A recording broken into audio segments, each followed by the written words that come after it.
Age of minority, for me, references, of course, both the age of the three protagonists in the plays. They're all adolescents.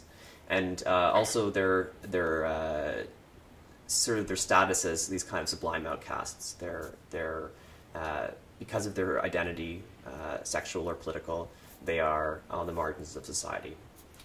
So I think that Age of minority kind of speaks to that experience as being a young person who finds himself on the periphery of society. Age of Minority is a collection of three plays with three young protagonists who, on account of their sexual identity or their political identity, are kind of forced into these corners that they have to strike out against. Each of them go on these harrowing journeys of self-discovery, and there is a sense that they're confronting these forces that are far larger than themselves.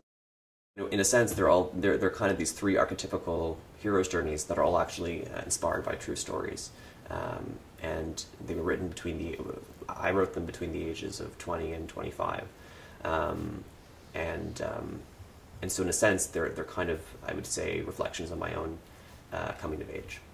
The three plays in the book are actually all written with young audiences in mind. So they're what's called they're TYA plays, or theater for young audiences. And I think what surprised me was the potentially universal resonance of these plays. They're, you know, while they have a kind of young audience in mind, they reflect upon the experiences of adults.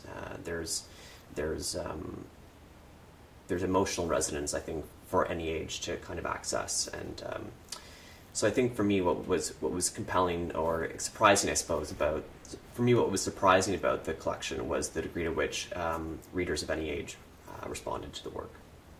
There's always a tension when working with material based on true stories between honoring the voice and integrity of the real life experience and that of the fictive world that you're trying to create. One in which there's a dramatic arc and there's an emotional pathos and potentially a political thesis that you're trying to explore. So I think for me the difficulty of the trilogy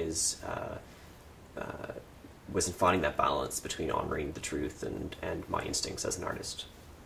It was an incredible surprise and of course a huge honor to be named the 2014 laureate of the Governor-General's Award. And for me, to my understanding, this is the first time a collection of plays for young audiences has been nominated or won the award. So for me, it is both an incredible personal honor and also, I think, recognition of the validity of plays for young audiences as a literary form, as a form that deserves equal recognition as that for work by or for adult audiences.